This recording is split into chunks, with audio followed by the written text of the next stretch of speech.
Hello again, and welcome to the Corner Studio here in my garage. And I see from our high-tech teleprompter here, which I typically hold up at the start of the program, it is indeed time for another episode of Friday Evening Camera Talk. This one's number 138.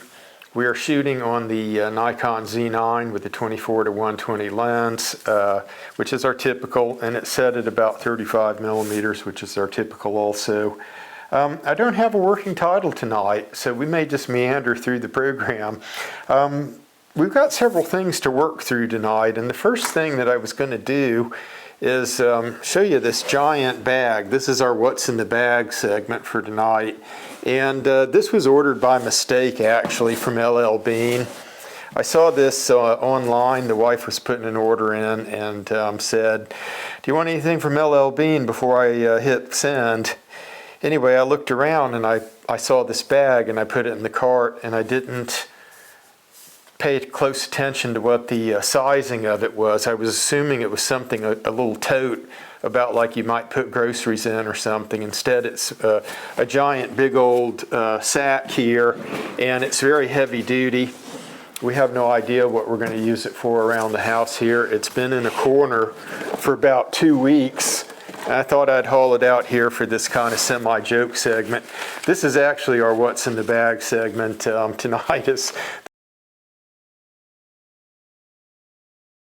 Teravia Mini Hip Pack. I'm reading some really tiny print there, but I don't know if you can see that.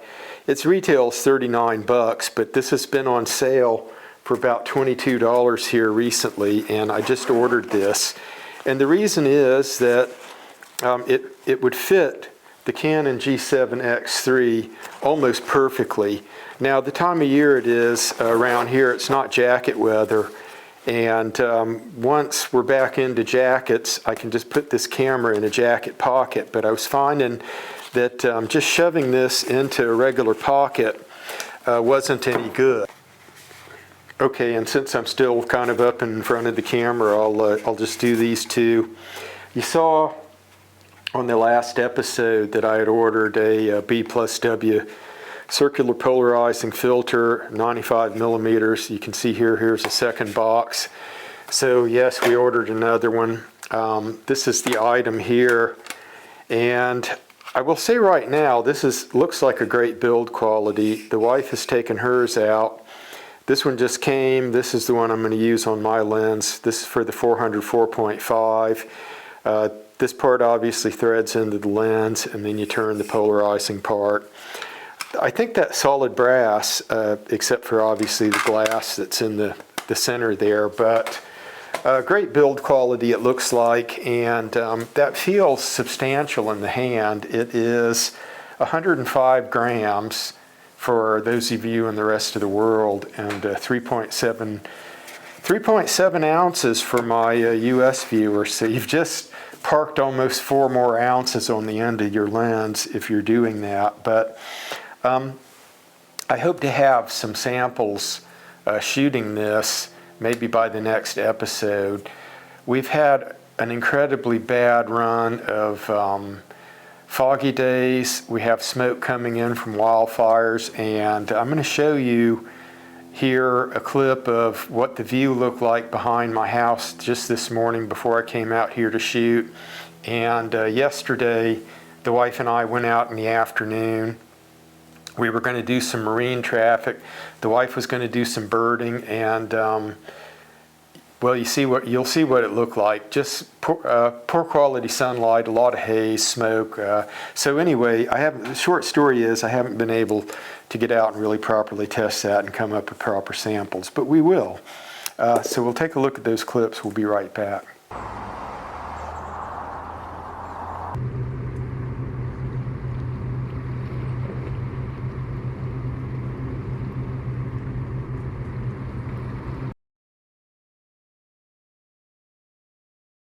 All right, so I just put up a screenshot from Nikon's announcement back in May for the 120 to 300, and my simple question is, where is that lens? That lens is not a rumor, it's not a figment of our imagination. Nikon has actually announced it, and that was back I think the screenshot says the announcement was from May 7th.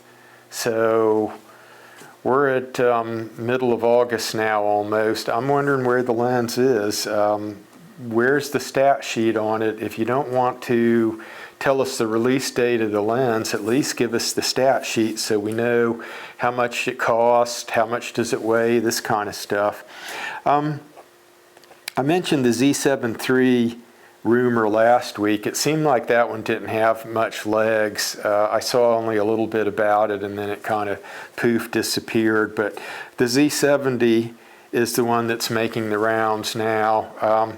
I guess this is summer desperation, trying to find stuff that you hope will be available this fall. But Nikon has a history of dropping stuff without much warning, keeping things pretty good secret, and I'm still waiting on the Z9 II. I was delighted at the Z7 III, rumor. If there is a Z70 and they're positioning that as an APS-C camera body with all the bells and whistles on it, I'll be pleased to see it come out, but I'm probably not a customer for it. I am wanting another full frame camera with the big screen like the ZR has, the EVF that's on the Z6 III, all the other goodies that we're hoping for in an upgraded camera, plus at least a 60 megapixel sensor, full frame sensor. That's what we're waiting on. We're waiting on the Z9 II, and I'll ask here, where is it, Nikon? Let's take a quick break here.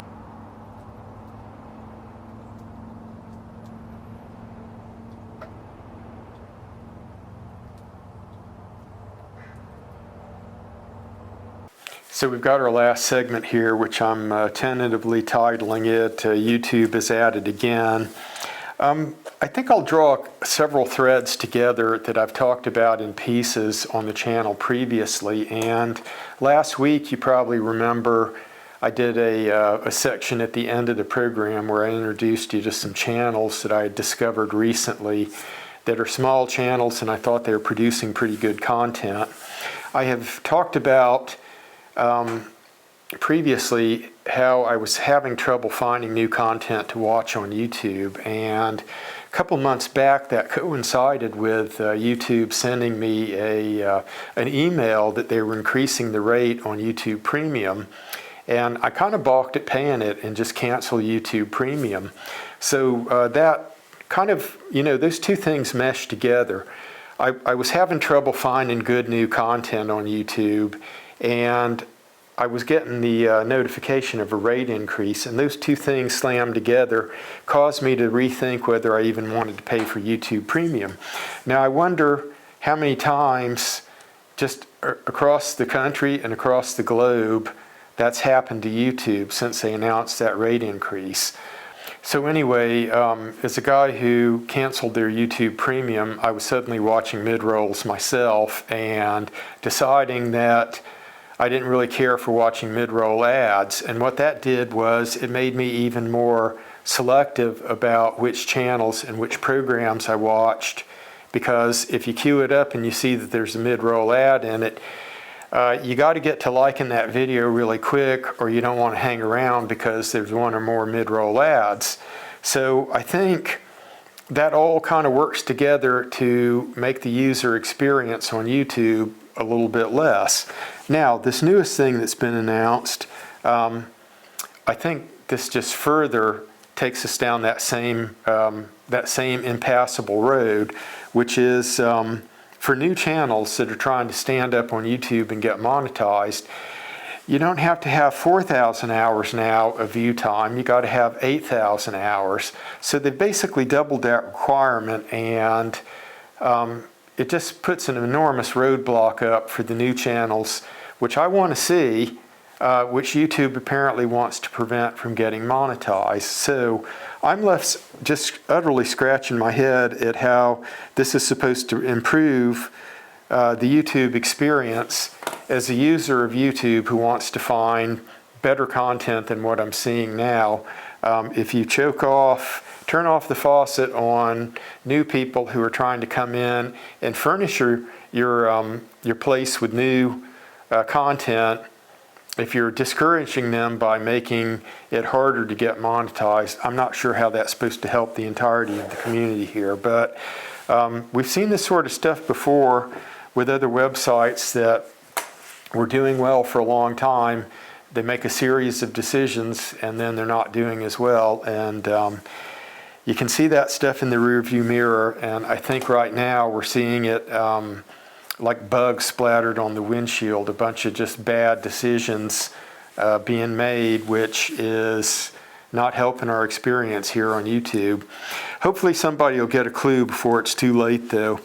I want to thank everybody for joining us tonight, and we hope to see you again soon in another video. So till then, take care.